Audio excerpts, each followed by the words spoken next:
Welcome to Two Guys on a Podcast. I'm Tom Waite. And I'm Mike Cardinelli. On today's show, we're going to talk about some guns. Guns. We're going to talk about guns. So, Mike's got a couple guns. I got a couple guns. We're going to kind of talk about them today. We're no firearm experts by any means, but we do know guns a little bit, so we're going to talk about them. Yeah, just kind of basically what we like about them, what we don't like about them, and why we got them. So let's get after it. Shut up and sit down.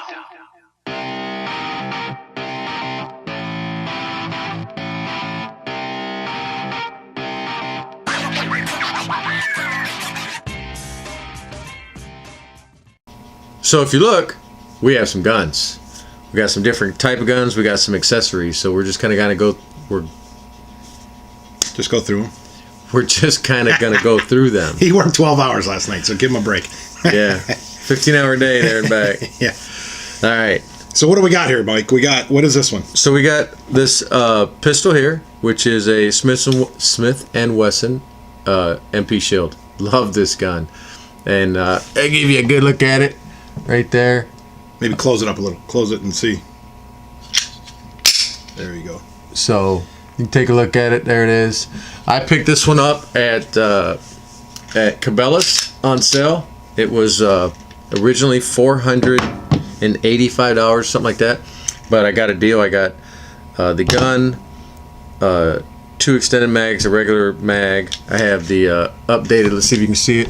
I got the night sights there, which are pretty spectacular. So anyway, and then I got a $75 off in store and a $75 mail in. So it's pretty good. It was, Nice. I mean, 300 and something bucks after all said and done. Very good. What do you got? This is I bought this when I got out of the Marine Corps a long time ago. So I think I bought this in 94. Look at the size difference. Yeah. This is a single stack. For those of you who don't know what single stack and double stacks are, obviously the width of the gun, so it's easier to carry. Yeah, this is a little bulky. This is a Ruger MP or a Ruger P89. That's really old. Hammer fired. When this first came out, I think there was even quite a few police forces using this one. 9mm. It's a Ruger. It shoots okay. And notice the difference in the back. size. You can see, you don't have. Yeah, I got the trigger. hammer here. That's striker fire, and this. So And I'm only pointing this at myself because I know it's Yeah, we empty. know they're empty. We're taking gun safety serious. We're not going to have the YouTube video where the guy shoots the ceiling. We both verified that all these are empty, and Yeah, off camera, we made sure that these things were completely safe. so So P89 Ruger. That was my first handgun out of the Marine Corps. It served the purpose that I wanted. I just wanted another pistol to shoot, 9mm pistol to keep shooting. And then this one over here is one I just recently got. This is the HK VP9. This is a newer pistol. You can actually see a lot of videos online right now of people reviewing this pistol. They know more about it than I do for sure. But this one is excellent. I won this at a golf outing, a couple months back in the summer. And Section 1776 was a main sponsor of that outing. And sure enough, they had some raffles there for some guns. And I got to go up and pick anything off the table. And this is the one I picked. Really nice gun. Solid. You can hear that. Yeah, No noise at all. You can see the size difference between that one and this one. This one's still, a little bit smaller, but that is a nice firing weapon. I mean, that thing is very accurate. It's got the luminescent sights, like the shield. It's got it's nice ambidextrous. It's got a paddle release for the. I saw online a lot of people complain about this paddle release for the magazine, which is weird to me because I really like it. Whereas my Ruger has a lever you got to push forward. You got to actually push this forward to release the mag. So you got, with both your fingers, you could do one or two. I'm not 100% sure, but I think that's because it's got a mag safety on it. So if you don't have the mag in, that gun won't shoot. This gun will. That gun will. But this gun will not shoot without a magazine in it. And I think that's why the release is. What's your ejection? What's your mag ejection? Is it just a button? Yeah, it's just a button. So it's a button. So there's 3 types right here. 3 different pistols, 3 different types. That's a push button. Is it on both? Is it ambidextrous? On both sides? You have to move it. Oh, but you can flip it around. Yep, Okay. flip it around. The Ruger has one on each side. It's like a lever right here, a little lever that you just push forward. And then the VP9 has an actual paddle. Let me see if you can see that. A little paddle right here that you just push down. Either side. I actually like this. A lot of people complain about that, but I think it's just a matter of people getting used to it. Well, it's like the difference between some people that like the safeties. If you notice, this one doesn't have safety on it. Yeah, no external safeties. So these both have internal safeties. This one has a trigger safety. We have to, your finger has to depress this little lever on the trigger for it to even consider firing. And that has internal safeties, right, with the mag. No.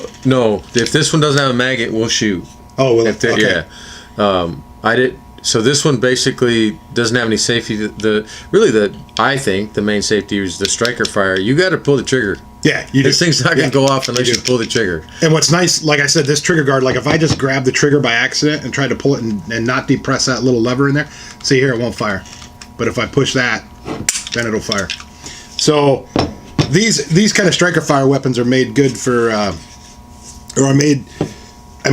for quick, right?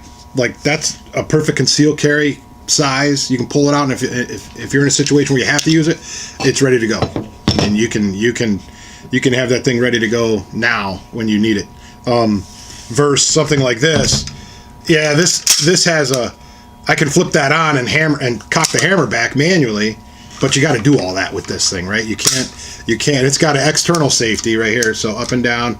And if it is cocked and I want to depress the thing without depress the hammer, I can just flip the safety and it'll close it off. That takes time. If it's an external fire, that takes time. I'm not a gun buff, but those were problematic with the hammers because that's where you had a lot of moving parts. People doing misfires. External moving parts. Things can get caught on them. Things can get in the way. These striker fires it's all internal. So you get this hammer back.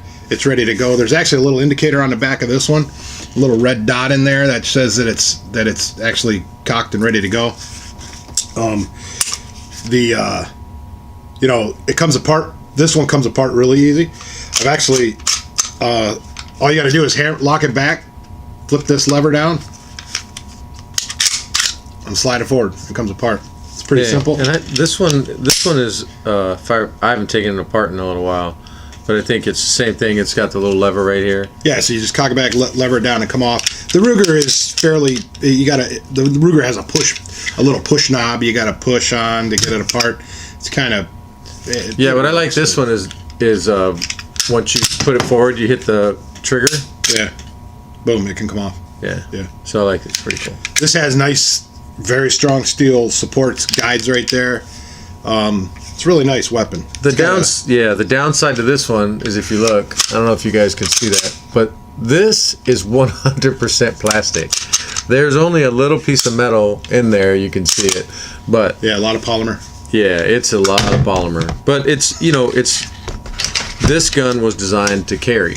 I mean, it was 100% nice conceal, designed to carry, not to go to the range with or whatever. So this one to come apart is a little hokey. I struggle with putting this one on sometimes. You got to almost half back it off, and then you got to push this little knob out. Obviously, we're professionals, as you can tell. Yeah, I mean, you can see I'm struggling with this one already. So it's kind of difficult and clunky. It's old. That's why, really, the technology has increased greatly on these.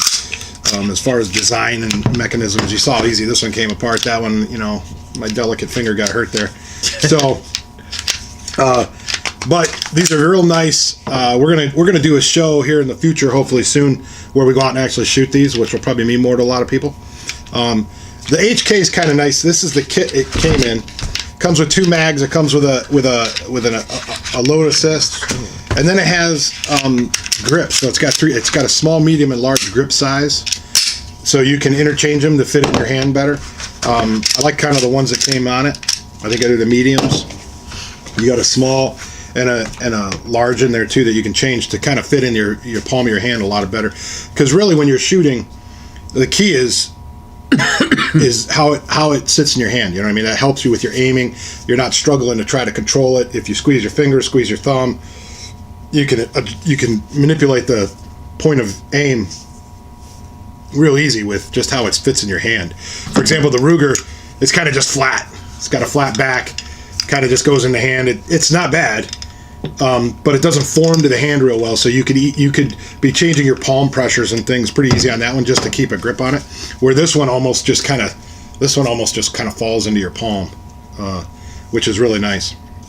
And I think you got different grips on yours, right? Yeah. So this one comes with just a flat. It's just a smooth polymer grip. Kind of like this without the grooves, right? Yeah, so what I did was I went online, and I think for about $20 you can see it's textured.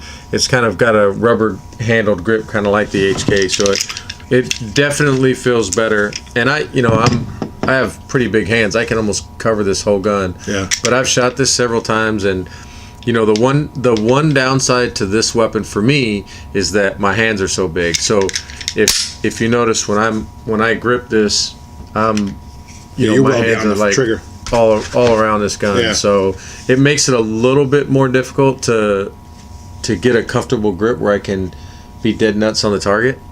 That and the bifocals don't work as well as but the older eyes, the experienced eyes. But yeah, but the reason I bought this gun, the 100% reason I bought this gun was personal protection. So I took a concealed weapons course, and I wanted something to carry, so I bought this, and I got this particular case, which it's made by CYA, and it's pretty nice. It's easily carried. It's very small. It's piece of cake. So this one's hard plastic, polymer plastic, but it sits in there pretty nice, and it's. Was that made for that? Yeah. It's made specifically for the MP Shield. So this is I want to do this. Hopefully this mic will pick this up because this is kind of cool for me. When I brought this one home, my wife said, "Oh, you're going to sell your old, or you're going to sell it then, right?" And I'm like, "No, of course I'm not going to sell it." Yeah, what the hell? She goes, "Well, you already have one." I said, "Yeah, but the quality is this is HK. Okay, so I mean that's like top shelf firearms. This is a Ruger, not bad, but you can hear that rattle. That's my watch. You can hear a little in there. Yeah, not much. This one rattles though. Yeah, it's just the difference. So if you cock both these back, that one still rattles. Again, that's his watch. No rattle. I mean, this is precision. It's just how it's built, crafted. I'm kind of into that. I like things that are precision built and crafted. When we get to the AR-15 here in a minute, you'll be able to tell too. This is a pretty high quality weapon because it's tight. The lower and upper receiver are really tight together and stuff. But I think this has a 4-inch barrel. I think both of these have close. This is just a hair over 4-inch barrel. It's got some. What's a cool little feature on this is if you can see them, these little knobs that stick out right here. That's just an assist to bring it back to cock it. Nice little things. You can remove those if they annoy you for some reason. You just take the sights off and slide this out. And I do believe HK is coming out with a fill to fill the slots if people didn't want that. It's got a nice extended rail on the bottom for attachments for sights or a flashlight or laser sight or something. It's nice. Some of the original styles like this that have the rails on them, they didn't come out all the way, but this one extends pretty good. It's a nice pistol. I'm looking forward to shooting this one. I haven't shot this one yet. I'm looking forward to going and shooting this one. Watched a lot of videos of people shooting them, and they all said the same thing, that they really liked it and very accurate. So hopefully operator error doesn't come into play there. And I got one other thing. I got this.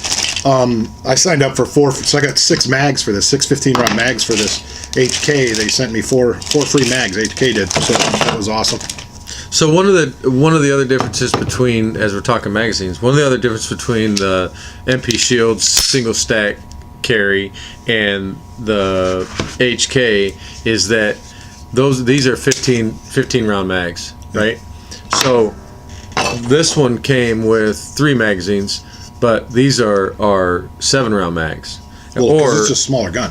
Right. Or you can get an extended mag, so you can get 8. So what's important about having a gun, you got to have ammo, right? So do you want a gun that's got 16 rounds, or do you want a gun that's a little bit smaller that has 8?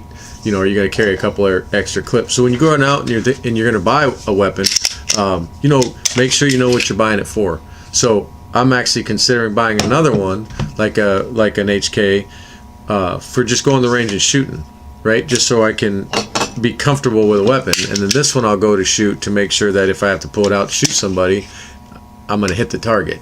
So, you know, there's a couple of different reasons why you get different weapons. And for me, you know, the Smith & Wesson Shield was 100% the right gun to carry for me. Yeah, because obviously it's not clunky. It's not big and clunky. I've got to imagine, I've never had to do it. I hope I never have to, but if I ever had to pull out a concealed weapon, 8 rounds better be enough. Right. Or I shouldn't have gotten a gunfight. Right. So if you need more than 8 rounds, you're in trouble. yeah, you probably shouldn't pull out your concealed weapon. And that's why it's important to understand, too, safety, obviously. Gun safety at all times. And the other flip side of this is, and whether you're concealed or you're at the range or whatever, you want to conserve your ammo, right? So you don't want to be out there just. Sorry, we technology messing with this. Yeah, I don't know what just happened here, but did you lose your timer? yeah, I don't know. We got two. I hit some goofy button. We got 2 minutes. There we go. Sorry. So when you're firing stuff, this isn't spray and pray, right? This isn't Call of Duty Online where you're just spraying and praying. Conserve your ammo and shoot smart, and point of aim, point of impact. Know where your rounds are going at all times. Know where your barrel's pointed at all times, especially when you're in the long gun. And just have some common sense there. If you're afraid of this weapon, then you probably either need to practice with somebody that can help you not be afraid of it, or you shouldn't probably be handling it. The thing about the modern striker fire weapons is they're not, people have a misconception about if I drop it, the gun's going to go off. I can throw this gun across a room fully loaded with a round in the chamber, and it's not going to just go off by itself. You have to depress this trigger for this thing to go. I mean, there's no ifs, ands, or buts about that. So, they call them accidental fires because there's not a misfire. It's not just going to shoot by itself. So yeah. Now this one, on the other hand, could potentially go off with the dropped, hammer. and the hammer goes. Because this one, when it's cocked, it's got the hammer back. You can kind of see the hammer here, and things can go wrong, and that could go. So if you want to, like right now, it's on. That's fire, so I can fire that right now. So if I pull this trigger, the hammer falls, right? If I didn't want to fire it, I could just depress that. So if it's on safety, which is kind of interesting, like it's on safe right now, they won't even go back. It won't stay back. When it's on fire, obviously, it'll stay back. Just different style. I'd probably never buy another one like this with a hammer. Probably, I don't know this to be true, but I got to imagine most manufacturers are getting away from that. I mean, I don't think Glock has any hammer ones. I think it just depends on what they're using it for. Yeah. All right, so just a recap on the handguns. HK VP9. Looking forward to shooting this one in the show coming up when we shoot. Very solid build, obviously HK, top quality shelf weapon. Looking very forward to shooting this one. 9mm Ruger P89. This is an older one. This is literally 20 some years old when I bought this out of the Marine Corps. Again, it comes with a couple different mags. This one I got a bunch of mags for. Can put a lot of rounds in some mags there. And you got the Smith & Wesson MP Shield. Great carry. Again, smaller for carry. So it's not that he is dainty. He bought that for a very specific reason. And it is a 9mm. Yeah, it's the same as that. I mean, it's going to do the same damage as this is going to do. Yep. I was going to go with the 45, but just because when you hit someone with a 45 or a 40, it hurts. Stops it. But they're a little bit more difficult round, I think, to make sure you're accurate with. So I've decided to go with the 9. Well, and it has a lot of penetration capability. Yeah. You can go through a wall, go through a brick wall. Yeah. So the velocity of this is 2,200 feet per second, I think, or 1,200. I Yeah, I'm can't not sure, remember, probably 22. but I think it's 22. You know, it's a or no, 45. I'm sorry, it's not. It's like 1,200. This is like 2,200. Yeah. I The 45 version of that is going to have some real serious stopping power over a 9mm, obviously. All right, good. So those are our handguns, and we're looking forward to coming up in a future show and shooting these. We got to build up our ammo bank, and then we're going to go ahead and shoot it all. And I really like this weapon, but I really like this weapon. Yes. So this is something I had a buddy that said, "Hey, I got a Spikes Tactical lower, and I'm getting a different one. Do you want it?" And it was brand new. He's got the upgraded. Let's flip this around. This is the Spikes lower. This is a really, really good lower. These things are probably without the handle and everything, just the lower itself is probably about 120, 130 bucks. But he put an upgraded trigger in it, upgraded handle. I mean, the stock is an upgraded stock. This is top end stock. So I put this together about a year ago. The barrel, from what I understand, talking to different people, it is the floating style, and it's not the best, but it's not the worst. It's like middle grade. But this thing, this is a generic knockoff red dot green dot sight, but this thing is so incredibly accurate. I'm not like a sniper type guy, you know, like our buddy from Section 1776, but I'm pretty good with this thing, and I'm dead nuts accurate with it. It's not. The only thing about this is when I built it, I wanted the rail because I wanted to put the flashlight and some other, different flip up sights and stuff on it. But what I realized is I should have went with a little bit lighter because this gun's pretty heavy. So if you're tilting this thing around for a while, it would. Yeah, and they got the pistol, the forward pistol grip or the forward grip. Yeah. That you could have on that. Yeah. But this gun is a lot of fun to fire. It's a 5.56 barrel, so it can do 223 and 5.56 rounds. So what's nice about this too, I was telling you earlier about how tight it is, right? So lower and upper, hardly any movement there at all. You can find some AR-15s and things like this out on the market, some 223s that are sloppy, and that's not bad. That's not good. This is fairly tight, and like you said, these are two different manufacturers, upper and lower. Yep. So being two different manufacturers, it's pretty tight. You can if you had that pistol grip, so you could have that pistol grip right there. This is a nice weapon. It's the first time I've seen it today. Very nice. Yeah, and I went with the updated bolt. What's it called? I always forget. Nickel plated. Yeah, it's a I don't want to say titanium or whatever, but it's an upgraded bolt, and it's. They say you don't have to clean as much. I would do it anyway. Yeah. But it is a sweet weapon to so fire. Push button mag. Yeah. Probably a 28 round mag. 30 round mag. 30 round mag. And actually, these are very nice. Very nice weapons. So There's a lot of stuff in the news about AR-15s, right? It's not the weapon. Like, if this scares you, okay, then guns scare you. If the idea behind this is, if people that tell you they own this to go hunting, no, they don't. Maybe varmint hunting or something, but they have this to shoot because they like shooting. It's not because they want to run out and do mass shootings on people. They just like going to you own it to go shoot it at a range, just to have it and go shoot it at a range. I like to just go in the woods and just shoot stuff because it's just, you can, look 150 yards away and you can just pluck something out of the sky or whatever. It's just a fun weapon to shoot. Yeah. You can hunt with a 223, but again, go buy a 7-mag. Go buy a hunting rifle for that.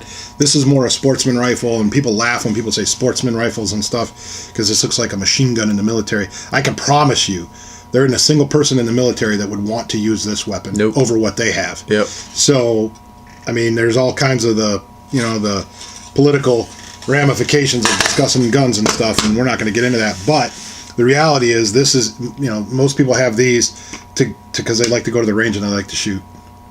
And I use it for home security. Yeah. So if you want to come, knock on my door and steal my stuff, you might get introduced to that or this. I don't know. So if this scares you, stay away from this. So the other thing too is if you're interested, I just saw Tim Kennedy.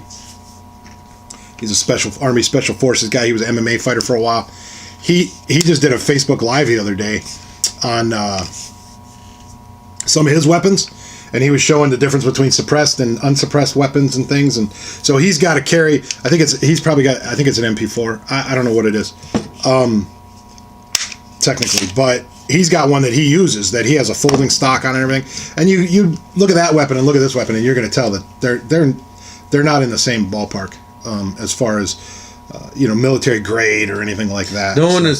Nobody from being in the military for 30 years now. I'm not a grunt. No offense, but I'm not gonna want to carry a gun that heavy around into a firefight, because yes, it would be very, very accurate, but this isn't a close quarters type of weapon, so it's just be too bulky, and it would be not fun to carry around with another 80 or 90 packs of gear. So, but the other thing about this that I think I have six magazines. For whatever reason, I prefer the plastic ones. They're about the same weight. This is a PMag magazine. I got off that Palomento site. I bought a bunch of rounds, and they gave me 6 magazines with it. So I prefer it over the metal ones. The springs in the PMags are really good. But I usually only put about 27 rounds in here, because you get down into the last 3, and it's a little bit. That's why I was thinking 28. We had 30 round, but we always 30 round, but we only put 28 in it. Yep. But it's just a really fun weapon to go out and shoot, and it is just dead nuts accurate. And when we go out and do our shooting show, obviously we'll get some good footage of that being shot. All of these being shot. We're going to set up some nice little targets, hopefully, and be able to fire them off. Yeah. So that's our guns for now. The group may be growing. Who knows? We'll see. I'd really like to get one of these. Something a lot like that. Just ballpark it. This particular one with this particular setup will run you about $1,100, give or take. Because like I said, I bought, little upgrades. And actually it would be more, because my buddy basically gave me the entire lower for like $50. That would cost you probably about 200 and something if you do the upgraded trigger, the upgraded handle, and all that fun stuff. So, and this was, what was this, 500? This was just under $500. Yep. This one, I bought it like a long time ago. Was 450 or 470, something like that, probably. I don't even know if you could actually. I don't think they make this anymore. Probably not. That HK was probably in the 800, 900. No, this was like 6. This as is right here with this kit, was valued at about $675. Oh, okay. Yeah, $650 or $675. And then I got the $200 worth of magazines for free from HK. So nice. Yeah, total that's $800 right there. That I luckily, my good fortune of winning it at a golf outing, it was pretty nice. That would have been nice. But anyway, that's our show for today. One last thing to kind of close up: hearing protection when you're out at the range shooting. Obviously, safety comes first, no matter what. When you're handling weapons, again, we verified there isn't even any ammo here. We didn't even bring any ammo. So, gun safety. Be smart. Know where have barrel discipline. Know where you're pointing your barrels, and be safe, but have fun. And if you have any questions about our weapons, or you'd like to talk about your weapons or whatever, feel free. Leave it in the bottom.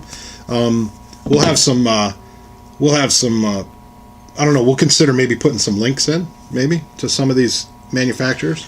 Yeah. They're all good manufacturers. Cabela's was none of these are kind of really deal that I found with this. Yeah, Cabela's does well. So if you have any questions or anything, let us know. Any feedback, let us know. Looking forward to our show when we go out and put some rounds down range. Absolutely. All right, so that'll do it today for the gun review. Again, we're not experts. We just like them, and we know what we know about them, and that's good. You're going to get a lot more info going to other people's channels that do this for a living, but,